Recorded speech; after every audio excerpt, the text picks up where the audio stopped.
Hello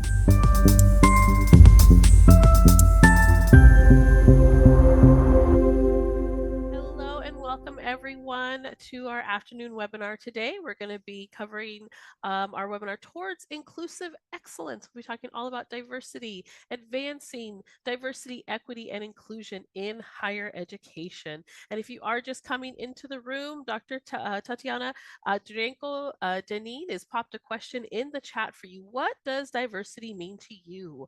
Please do share some thoughts in the chat as we get underway. As a reminder, our webinar etiquette for each and every session that we have, please do keep your microphone muted until you are ready to speak. This will help maintain our organized and distraction-free environment.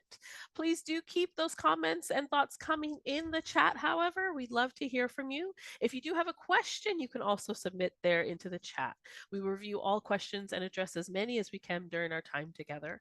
This webinar is being recorded for those who could not attend today's session, and the recording and the slides that will be shared will be sent out in our PD2Go newsletter later this month.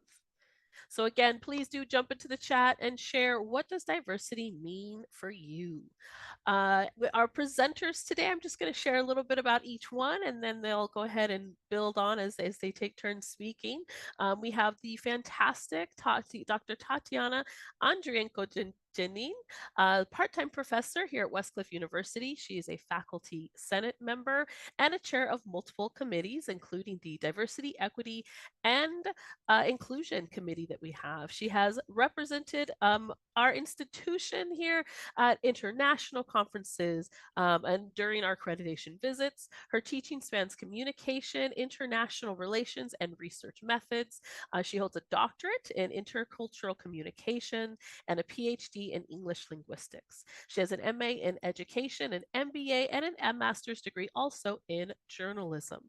Dr. Adrienko Janine is dedicated to research, publications, and promoting inclusive learning environments, as you will hear today.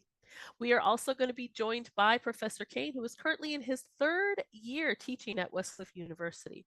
Prior to teaching at Westcliff, he was a criminal defense attorney for 10 years and with AmeriCorps Vista volunteer, excuse me. Professor Kane graduated with his JD in 2010 from Appalachian School of Law in Virginia, and he has also earned his MBA from West Liberty University in 2021. We welcome him, and we're looking forward to hearing from him. Our final speaker will be Dr. Jennifer Money. She has a PhD from Claremont Graduate University. She's currently a professor in our College of Education. Her research interests include digital adaptation and expansion in the post-pandemic age. Specifically, she looks at the exploration of space of cooperation and conflict between technology and the humanities. So thank you so much to all of you who are here to hear from our panel today. And before I turn this over to Dr. Janine, I'm going to go ahead and pop in, of course, our survey. As always, please do open up that Light Center survey and make sure that you complete it before leaving our session today. Thank you so much. Dr. Janine?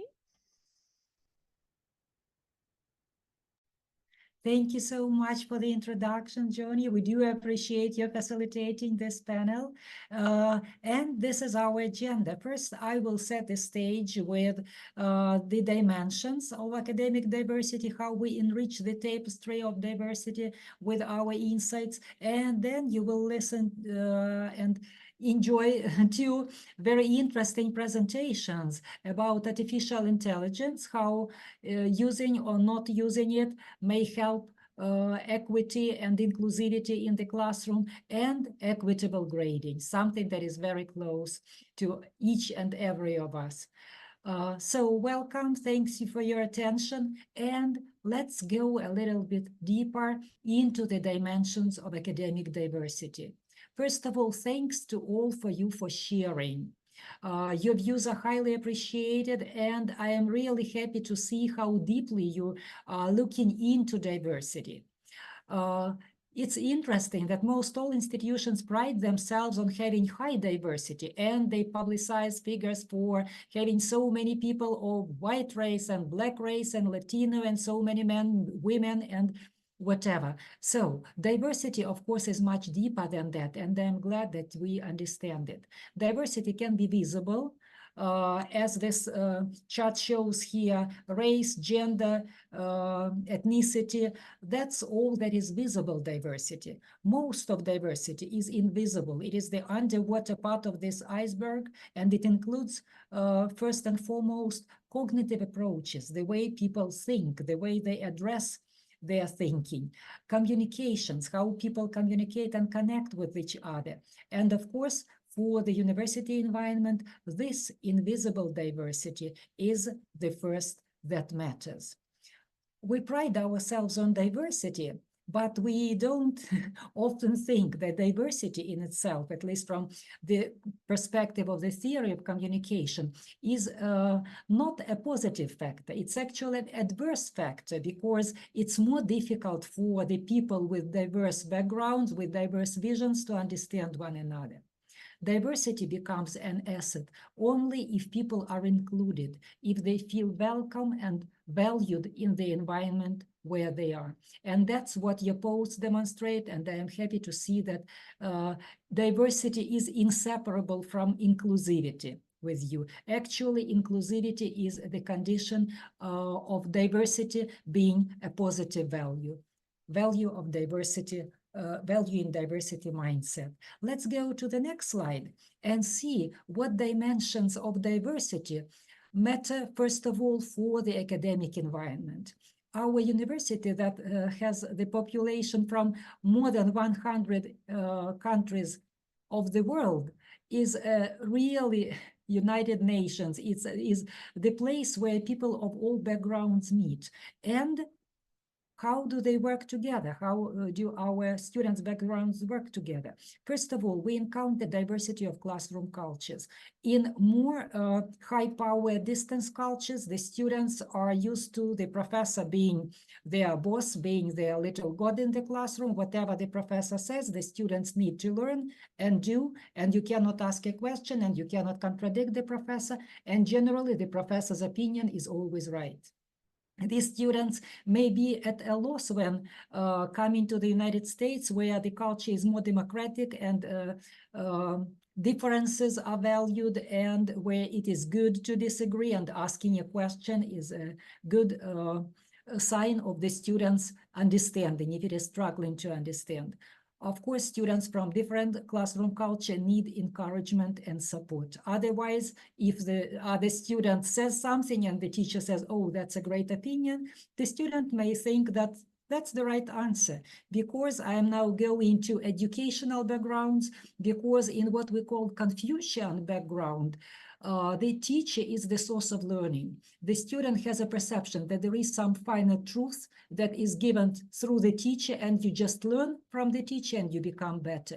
While in the tradition which is close to us, we call it Platonic or Socratic, the dialogue is the means of generating knowledge. That is, we don't approach knowledge as something existing. We think that in university conversations, knowledge is generated. This difference of approach also makes it sometimes difficult for the students to understand why should they argue, why should they disagree, why should they write a reflection on how they are thinking. Does it matter? It's just important that we learn, and then we do the test, and then we apply this knowledge. Who cares how I think or how I can come to that solution? Sometimes that really puzzles our students in the classroom. Then there is a diversity of theories and scholarly approaches, which is also very meaningful. And this is why most of our syllabi require that there is more one source of reading, not one textbook, but several alternative sources, which may present theoretical material differences differently. That's how we need to allow our students to access a variety of knowledge. But even beyond that, some theories, which may even have the same names, like the theory of face, may be two different theories in the Euro-Atlantic Western tradition and in the Oriental tradition. The same name, different theories. Finally, our students might have been exposed to diversity of delivery modes. Some learn good from the lecture and they come to the class hoping to take notes of something important that the teacher will be telling them and then use it in their future work. And if there is a discussion, they don't understand what to take note of, where's the truth, right? While the others learn better by doing. Generally, it's good to have the students exposed to a variety of delivery modes, having the professor talk and having something written on the screen and images, and very importantly, having something that the students can do together, because through doing, we apply what we are learning. We will now go to the next slide. And here I want you to watch with us a little video from a person who has studied in the United States and then in Japan and back in the United States. And he was exposed to the experiences that probably some of our students are also going through. Let's go and watch what happened to him, how he perceived that. I will screen share now with the sound to make sure you hear and see everything. And then I will ask your opinions. Maybe you went through similar experiences. Maybe your students are going through similar experiences, and so far it was difficult to understand what's going on. Yeah, the sound should be there, but in case, just let me know, okay? When I was 12 years old, I thought I had a communication disorder. I still remember coming back from the US the first day of my 6th grade social studies class. Mr. Mochizuki, my teacher, said a word that I didn't understand. So I raised my hand, interrupted him, and asked what that word meant. I wish I can tell you what I asked, but I can't, because I didn't get an answer. Instead, the class exploded into laughter, and I heard one of my classmates say, "Wow, this guy doesn't know that? Is he really Japanese?"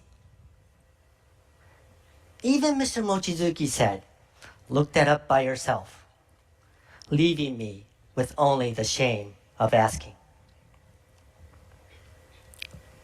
After the first month back in Japan, I learned 3 important rules in Japanese communication.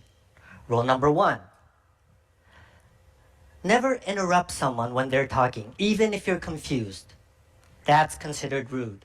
Rule number 2, never clarify and ask questions if you can look that up later by yourself. You're cutting corners. Rule number 3, never think out loud. If you're gonna open your mouth, you better think deeply of what you're gonna say. A samurai cannot take back his sword. These rules quickly became my norm because whenever I broke one of them, teachers got angry and classmates laughed at me. 16 years later, I was sitting in a marketing class in Charlottesville, Virginia, getting my MBA degree. This time I had a hard time speaking up. Looking back now, I know exactly why. Though I was speaking English, I was following the 3 Japanese communication rules. Never interrupt, never clarify, never speak up until you're absolutely comfortable explaining your idea. Again, I felt I had a communication disorder. I will stop at this point and I will ask you probably to share whether any of you have experienced anything like that. As for me, I still sometimes feel hard to speak from the audience because of the culture I grew in, or maybe your students were facing any of such cases that they know a good idea, but they struggle to raise their hand and speak up. Is there anything to share? To explain, to compare? Can I share something? Yes, of course. Okay, I was studying in the University of Illinois Circle Campus, Chicago, a long time ago, and I came here as an F1 visa. So I was in sophomore, I was sophomore at that time. And we had a course, economic course, and the professor, I believe he was from India. He was a very sharp guy, professor teaching economy. And we were sitting in an auditorium, very big space. And the professor made a rule. He said that if somebody wants to come after my lecture has started, please don't enter. The reason was that he opens the door and the lights, big lights, come to the auditorium and distract the people, the students. So one time, one of the students entered and the professor asked him, please leave. And the guy said that, no, you have to leave. He said, why? He said, because you are an Indian. You are in my country. And then the professor dropped the mic and left the lecture and left the class. And the next, then we realized that the student has been out of the school. So it does not mean that diversity, only the people who do not understand diversity is the people who are foreigners. Sometimes the local people also do not understand it. So it is very general thing, and we have to really, as this webinar is really bringing very good concepts, which everyone should think that even in our family, we have to include all the ideas. So that was a very good thing, which I remember, still I remember, which one person, which was really American, and he did it. And that was not good, and still I remember that one. Just I wanted to share that one. Thank you. Yeah, thank you very much for sharing. And I imagine what impact it made on you, if you remember it, for such a long time. Unfortunately, what you faced was the non-inclusivity, right? The absence of negativity on one side provoked the reaction of another person. And Dr. Myra Austin raised her hand to share something. Please go ahead, yeah, and share it. Yes, thank you. What an amazing webinar. Can you guys hear me okay? Yeah. Okay, great. So I just wanted to share. So I was born in the US, but I'm the daughter of immigrant parents from Guatemala. And so English is my second language, Spanish my first. And I have a series of experience from elementary school all the way through the workforce that really actually ultimately carved out a competitive advantage for me, which was focusing on how to create cultural competency with managers and leaders. And really kind of led me back to Westcliff because there's this need, just like others have stated, it's not just language. It's how we look, it's how we dress, it's what we consider values. That samurai example just rings so true to me, right? What we do and don't do in any setting, professional, academic, or otherwise. And these perceived notions of holding back what we could potentially bring to the table. So I just know what that feels like, and it's so powerful. We have a lot of unlearning to do when you're on the other side of that coin. But as leaders, as managers, as educators, we have some teaching to do that could be really powerful and open some amazing doors to people who are holding back very intentionally. So yeah, thank you for this. This is awesome. Thank you. Thank you very much for sharing. And I do appreciate what you say. And actually, what we observe, that's the proof of what I have said.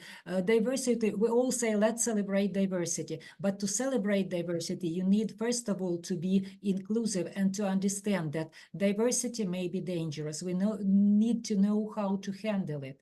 In the classroom, how diversity may turn, yeah, that may be an open conflict, like Dr. Sayed exemplified. It may be just misunderstanding or looking at differences without understanding them. But if we do model the inclusive behaviors, if we are open, if we encourage the others to participate, that's the best we can do to present a good example for our students to become inclusive and to value the diversity that we're exposed to, including the diversity in here, what was exemplified, high context and low context communication cultures.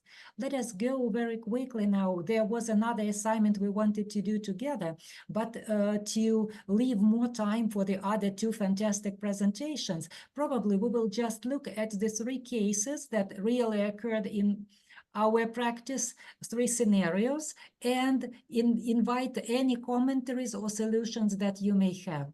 In the first scenario, the student struggles to understand what reflection activity is for. Why should they write a metacognitive reflection? Is it a research paper? Is it on the topic of our course, or what is it? How to explain to the student? That was from India. They just never did anything. Nobody cared how they think. In another scenario, too, an A identity, that is the student who has always been the best. Generally, we have only the best students in this university because to come to the United States, they need to be the best of the best. And being put in a semester-long project with his group, he insists that professor reviews his work and makes sure his work is good, or let me know what I need to do better. He wants to be an A student. And it's a team project, but the student wants his personal work reviewed.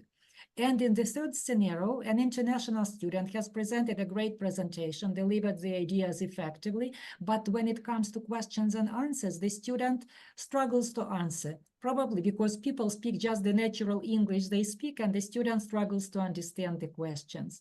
Please offer any solutions. You may unmute or you may write in chat, and probably some solutions that you offer will enrich our audience. Whichever scenario speaks to you.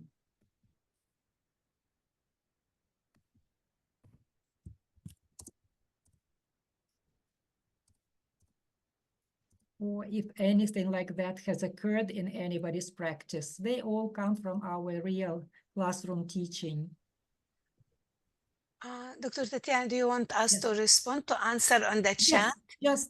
I decided that we will not go to discussion rooms to save time. Just okay. say, Marco, please go ahead and say if anything speaks to Yes, you, I have can. an idea as a solution, just say it. And whoever wishes to write in the chat, please write in the chat. Yeah, I can talk about the second and third scenario. So let me start with the third scenario. Is that okay? So I understand totally this, because the student, international student, the English language is not the main language. So maybe he works hard he trained a lot on his presentation. He understands the topic, he trained himself very well. However, the audience, as you mentioned, their English language is the first language. And how they speak, even we have American English, we have Britain English, we have Indian English. So maybe some people, they ask a question, and this happened with me sometimes.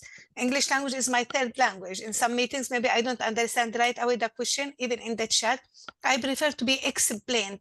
So I guess in this situation, to support the student, I would suggest to repeat the question in a different way, or to make it easier, just to give an opportunity to the student to answer the question. This is my opinion about the third scenario. About the second scenario, I like to work as a team. However, if the student really is excellent, a student, we need just to appreciate his work. As professor, I can work with him first time, but I need to explain to him at the end. So this is teamwork. So I value your work, but it will be much better viewed if you work and present it as a team. Then I can give feedback to all your team. Thank you. Thank you very much. Thank you. That's very valuable. And I like both of your solutions. And as you compare in the chat, some similar and some different solutions are coming in. Right. So what I see that to a student who struggles to understand the questions, we may ask the speaker to paraphrase, or we may ask to write the questions and submit the questions in writing, right? So that the student reads. If it's difficult for them to hear the accent, there is multimodality is what can help. Right, and thank you for the second scenario solution. And Dr. Lieber suggests that there are multiple students who want their work reviewed, not the entire team, right? Do you know any way to resolve it, how to handle it? So that the student does have their portion of attention, but still it is a team project. I usually suggest they work among themselves and critique each other's work first. That way everyone gets help. Yeah. Exactly. That is, they are a team and they there for one another. We heard great solutions, just giving the feedback, but still insisting that the student works as a team. And I also had a great idea from international conference that you invite that student for feedback, but ask them to bring at least one teammate with them so that they gradually integrate in a team. But yeah, student feedback sometimes matters more than professor's team feedback. So that's a great solution. Thank you very much. As for metacognitive reflection, it took quite a lot of time for me to explain what it is and why. But when the students wrote it, it was real value. I learned so much about them and all the struggles they have. And yes, if we understand them, definitely we can better instruction, better relationships, and generally make them better people. Let us look at the strategies that we have shared on the next slide. I will not read them, just run through them with your eyes. Generally, understanding how difficult it is for our students to step out of their prior culture and join this culture is very important. They are not here just to get their grade. Sometimes their grade does not reflect what they actually know. They know much, much more. And this is why by being welcoming, by being diverse and modeling diversity in our approach, by using different delivery modes and encouraging the students to share, and especially encouraging them to create, we may create that inclusive atmosphere where everyone will enjoy and thrive. Thank you very much for sharing your invaluable ideas. We really benefit a lot from what you are sharing. Now let me handle it over to my fantastic colleague who will tell you something you have never expected to hear, and this is going to be about AI. Let's go to the next slide and give the speaking turn to Professor Joshua Kane. Please go ahead, Joshua. Hello, all. I think I know most of you in this room, or you've seen me at least. So this topic for this presentation is going to be machine learning. Is it AI or GIGO? So artificial intelligence is defined as the capability of computer systems or algorithms to imitate intelligent human behavior. And machine learning is the process of computers improving their own ability to carry out tasks by analyzing new data without a human needing to give instructions in the form of a program, or the study of creating and using computer systems that can do that. So there is a slight difference between AI and machine learning.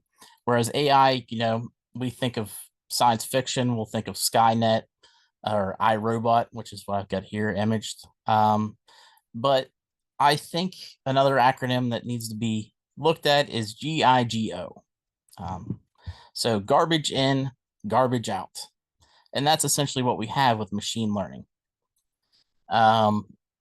With the way that it is originally you have to have programmers or just people who will go through and review things, and that's how the computer system is going to learn. And we have some fairly large organizations who have made some really bad mistakes when it's come to machine learning programs or, basic AI functions. Next slide, please. So bad learning. A couple examples of this that I'm going to bring up is Google Images from 2015 and the Tay Microsoft chatbot on Twitter from 2016, which is probably the most infamous of machine learning programs that we have seen.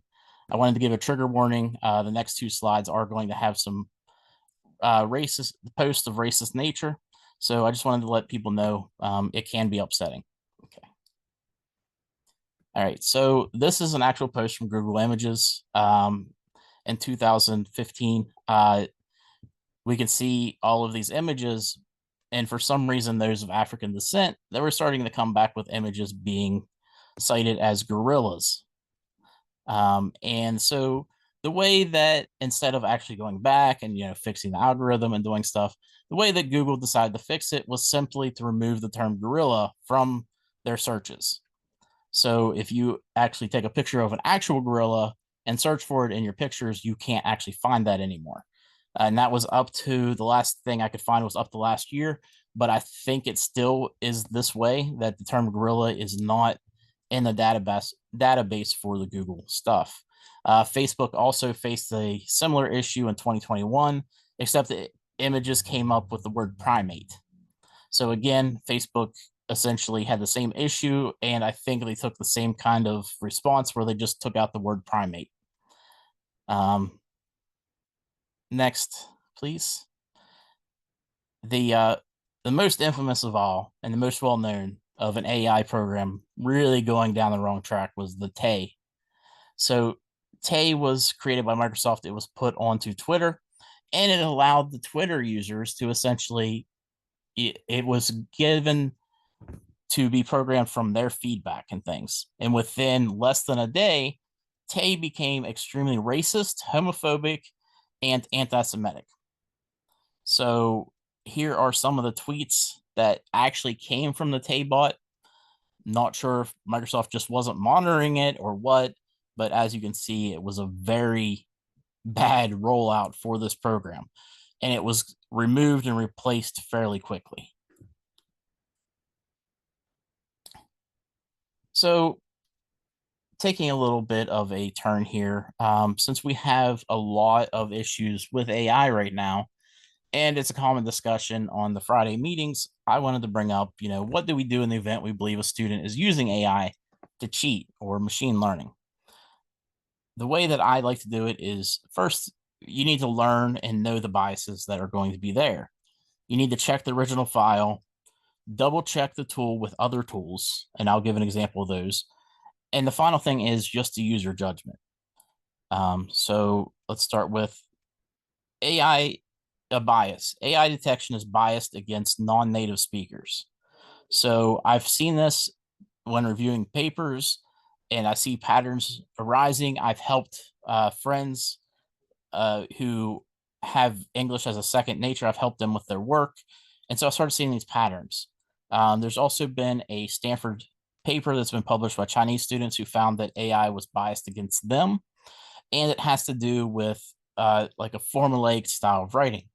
Asian students and most students who learn English as a second language, they are very precise in their writing. They write in a very formulaic way, and that is what is flagged as AI.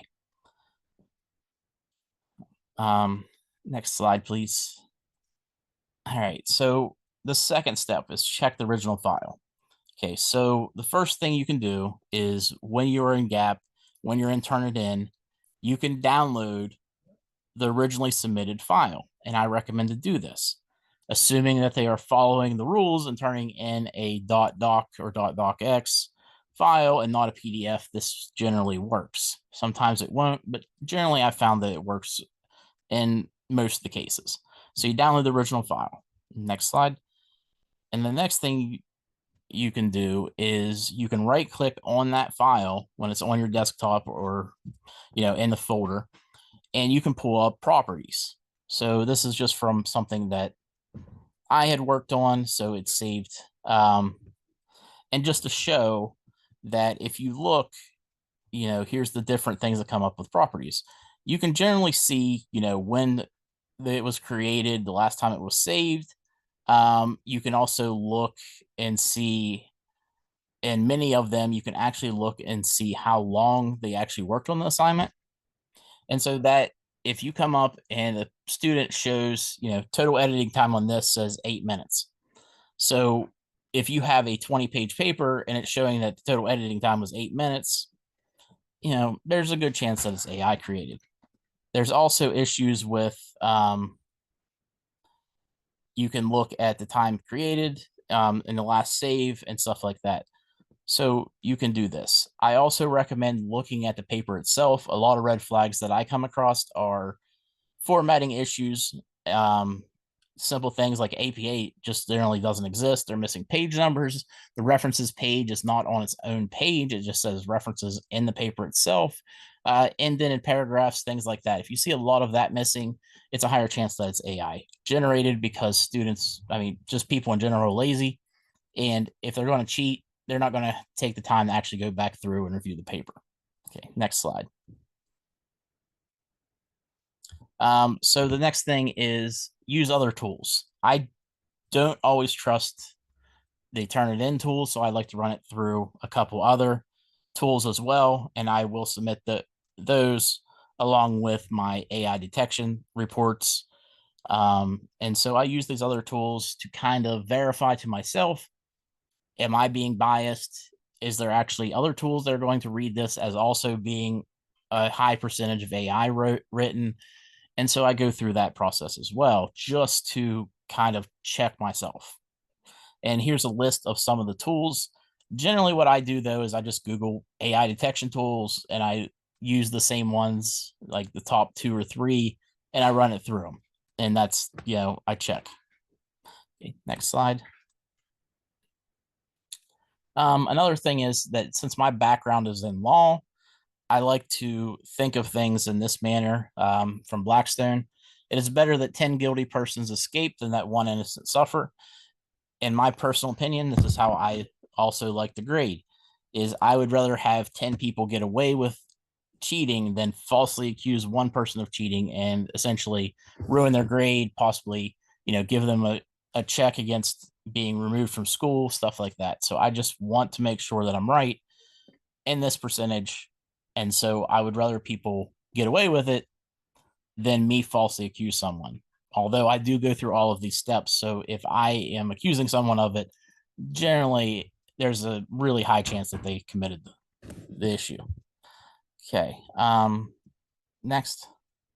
Yeah, thank you very much. Right, Thank thank you, you. Professor Kane, for the wonderful presentation. Thank you for enlightening us about the DEI and advising how to be inclusive and inspirational, not threatening or sanctioning our students. There was a quick question in chat. You may probably answer it in chat too, and we will handle it over to our third fantastic presenter, Dr. Jennifer Mani. Please. Turn on your mic and tell us about grading for equity. Hi guys. I know most of you have seen most of you around campus. I'm going to be doing my presentation on grading for equity. I'm building, my toolbox for using equity in the classroom, like practical tools. So what I'm going to be talking about is the concept of minimum grading, which was put forth by Joe Feldman in his book, Grading for Equity. It can be a pretty divisive topic, so don't shoot the messenger. I'm just going to go over my experiences with minimum grading, and I hope everybody chimes in to either tell me I am so wrong for what I'm doing, or if you can see the merit. The thing here is to stimulate debate and discussion. So next slide. Okay. I was actually going to ask everybody, like, how do you grade? Why do you grade this way?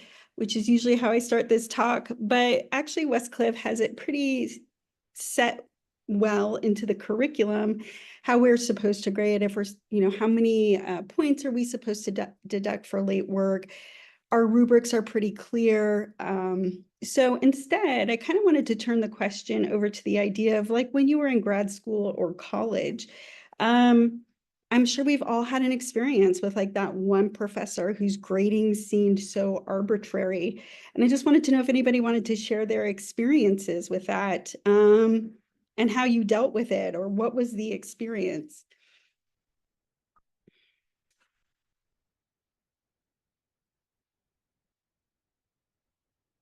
Yeah, go for it, Professor Kane. So I still am salty about this, but I had a professor when I took my MBA who just essentially didn't look at the papers. They only looked at the plagiarism score. And mine kept coming back with like 30% plagiarism. And I was like, I am not plagiarizing. I don't know what's going on.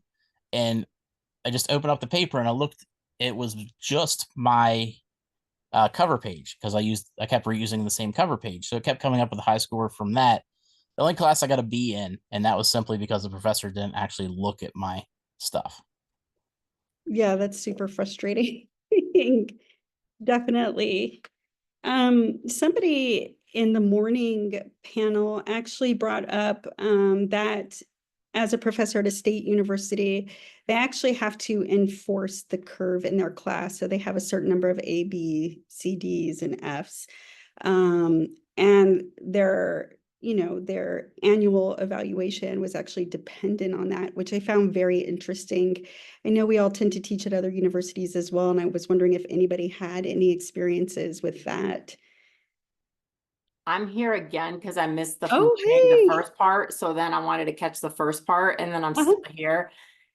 But I don't listen. I take the hit as in my performance review. I'm like, look, I put the material there. I'm on top of this. I actually contact students like by email, phone, whatever. I'm like, get your work in, get your work in. Yeah. So if they're gonna earn it, I'm not gonna just let them fail. Yeah. So I get the hit in my performance review at Cal State, and I'm like, I'm just gonna do it. They earn the A, they earn the A, they earn the B. Yeah, okay, maybe they don't want me hand-holding or babysitting, but they're most of them are juniors and seniors about to graduate. I'm not gonna like, curve them and then knock their GPAs. I encourage them to graduate school and all that. So yeah. Yeah. Yeah, that's gonna be frustrating. So yeah, I hear you on that. Anybody else want to share? Oh, I can share, Moni. So this is the way that I used to do. For example, if I grade discussion question, usually we had previously, for example, per student or per week, we have 3 discussion question. I went, for example, read the discussion question for all the students. So I didn't read the 3 students right away, just I read each student discussion answer. And I gave just to compare between the student and see where they are from the right answer or the correct answer. So, and this is the way I graded. It took more time from me, but I noticed it's more efficient to be fair with all the students. For the curve, I guess I grade based on what is written. So this should be result. I don't need to focus that I need to give like specific student the A or number of student B. So this is their work and need to be fair regardless the student name, regardless the curve. I grade based on what is written. That's why I took more time for me to grade. Thank you. Yeah, that's great. Good. Okay, next slide. Actually, we're not going to answer this question, so if we can just go to the next one after this. All right, so a lot of this is based on the work of Joe Feldman, who wrote a book called Grading for Equity in 2018. And it's a pretty divisive book. I was able to take a summer seminar with him a couple years ago. And it was actually really interesting. He brought up some really great points about our grading system and how it sort of reaffirms bias in grading, which I do agree with.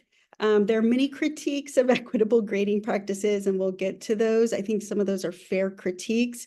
But as we start to see more studies coming out about the effects of minimum grading, I think a lot of those critiques are being effectively handled. But there are 3 main pillars of equitable grading. One is that it's accurate, right?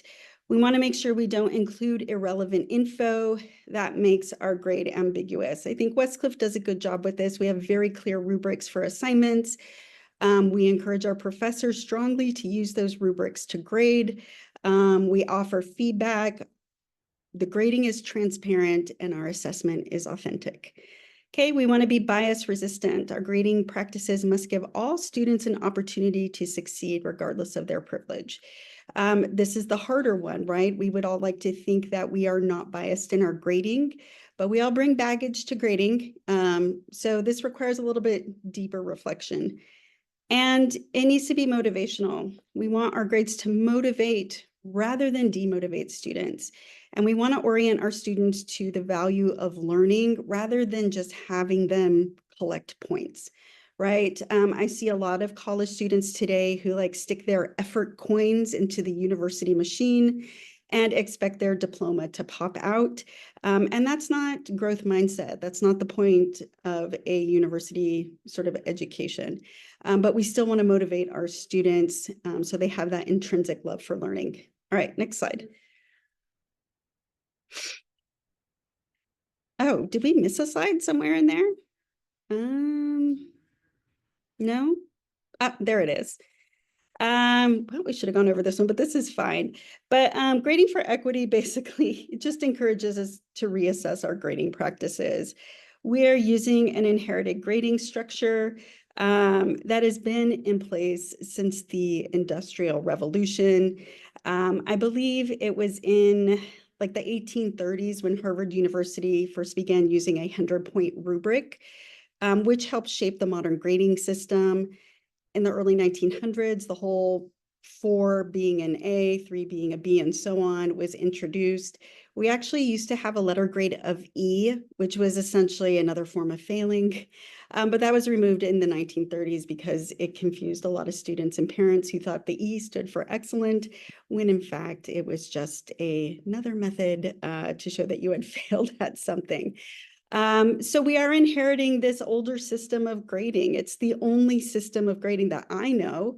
I did have a professor in graduate school who graded on the 1 to 4 system, and that really frustrated me. I wanted my 100 points. Okay, next 2 slides. Okay, so how can we use these principles of equitable grading in the classroom? One way to do that, and Feldman has a lot of ways, is minimum grading. And this is something that I've been kind of playing around with in my classes. You guys can tell me what you think. Next slide. Oh, super weird. Okay. If we look at the traditional grading system, we can see that the bulk of it is sort of stacked towards failure for our students. It's like 2/3 of it is dedicated to an F, right? We give students a small window to succeed. And we need to take this into consideration when grading. If the whole entire system is geared towards failure, right, how are we setting up our assignments and our assessments to ensure that students succeed? Next slide. Okay. One of Feldman's ideas is that we shift the scale. And by doing that, we make an F from 60 to 50 points. We're essentially eliminating the 0. Next slide. So by eliminating the 0, right, what we're essentially doing is creating a safety net for students. We give them 50 points, right? If they miss an assignment or if they turn in a very poor assignment, with the idea that they are going to be able to redo the assignment and submit it for a higher grade. This way we reinforce learning, we reinforce to the students that our concern is for them to actually learn the material instead of just collecting the points, right? Giving a 0 on assignments usually will put a student into a hole percentage-wise for their grade. And this can demotivate a lot of students. And I've actually seen this happen where they get that 0 and they sort of give up. That 50 points can help motivate those students to get their act together, redo their work, get it in, and get back on the right track, which leads to more student success. So when I tell people this, I get a lot of critiques on this and criticism, which is 100% fair. The biggest criticisms of this is by doing this, right? There's a lack of accountability, right? What we're basically telling students is that if you don't turn in the assignment or you don't do it well, we're still going to give you points and it's fine, right? And this can lead to students gaming the system where, you know, they mess around on a lot of their assignments and kind of average it out. So they barely pass the course, but they aren't really learning the material. Another critique is that this leads to grade inflation. It also misrepresents performance, and it doesn't prepare students for the real world. All of these, I think, are legitimate claims that can be made. However, what I have found when I have used minimum grades in my class, it does eliminate the inherent inequities found in the traditional 100-point grading schemes. And it actually tends to work pretty well, right? And you have to take this contextually. For a lot of my students who are coming into my beginning comp classes, they're still fairly young. They need a lot of structure. Implementing minimum grading can be more difficult. And I take that into consideration. When I have a class where it's more non-traditional learners, where I have adults, primarily adults who work all day, who have families, who have other obligations, if they miss an assignment, implementing that safety net of a minimum score actually impacts their grade less than if I gave them a 0. They feel more motivated. I know that they're going to get the work done, or at least that's what my numbers tell me. And they do pass the class and they are successful. Even with that minimum grade in place, they still do well, okay? Minimum grading is a specific grading practice that is focused on a particular subgroup of students who are unfairly failed due to intermittent performance failures. We are not talking about the student who doesn't come to class and routinely doesn't turn in assignments. When we have intermittent performance failures, right, our current grading systems kind of average them out with all the points. They average out to a failing grade or grades for the semester. Feldman argues that this heavily games those grading systems against such students. So minimum grading is not necessarily about all grading and grading practices and problems. It's kind of a commonly widespread misconception, but I understand why people think that. So minimum grading tends to be narrowly focused. It does tend to work. I do hear the criticisms about it. I do think to some level they're fair criticisms. But I don't know, I kind of want to turn it over to you guys and see what you think. I mean, Westcliff has a very strong policy. We are supposed to implement zeros. When I have implemented minimum grading, of course, I've gotten my dean's permission to do that. And then run the numbers for my own research. And I've actually found that over the past couple of years, it's been fairly helpful in ensuring student success. And the students who are going to fail are still going to fail the class. This just acts as a safety net for those students who might miss a couple of assignments. We don't want that 0 to put them in a hole, which demotivates them. We lose retention, right? We want our students to stay in class. We don't want them to drop out. We want them to succeed. But what are your thoughts? First of all, thank you very much, Dr. Mani, for this wonderful enlightening presentation, for letting us feel as we were students how we were exposed to grading, and thank you for teaching us how grading can be an inspiration to the students, a stimulus to success, rather than just the grade, just the mark of their work. Thank you very, very much. And dear colleagues, yes, please involve in the discussion, share your opinions. And as I am going to leave a couple of minutes earlier, let me thank you all wholeheartedly for coming to this presentation, for sharing your opinions and really making Westcliff a better place for our students. Thank you so much. Yes, please go ahead. I see a hand up. Can you hear me?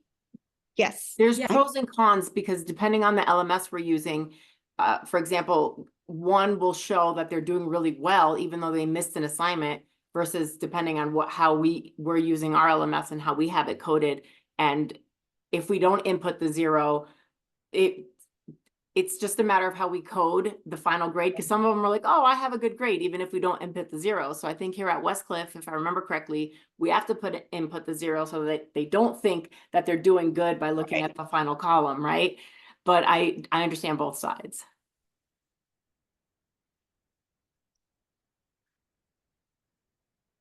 Professor Kane, do you want to go ahead? Yeah, I just wanted to follow up and see what you think about using letter grades instead of, because the averages would come out closer to what you're talking about. Yeah, that would be like the 1 to 4 system, which is what Feldman advocates. I totally agree with you. And he advocates for that. I have used that in my classes, not here at Westcliff.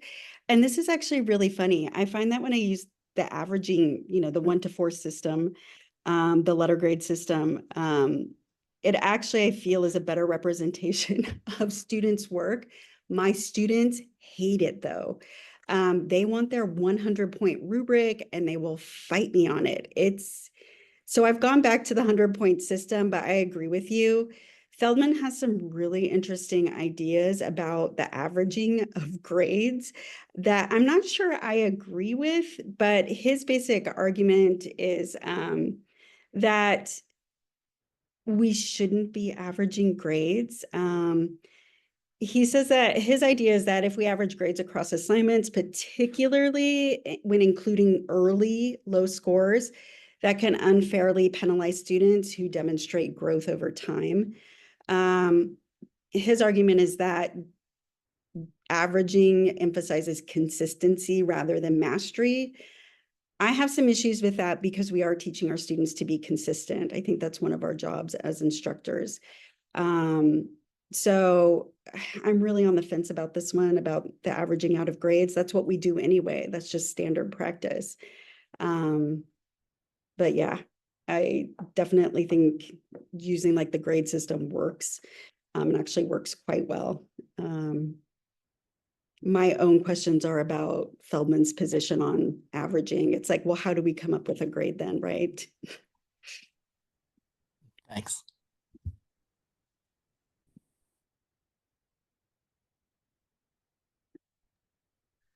Any other thoughts, comments, experiences?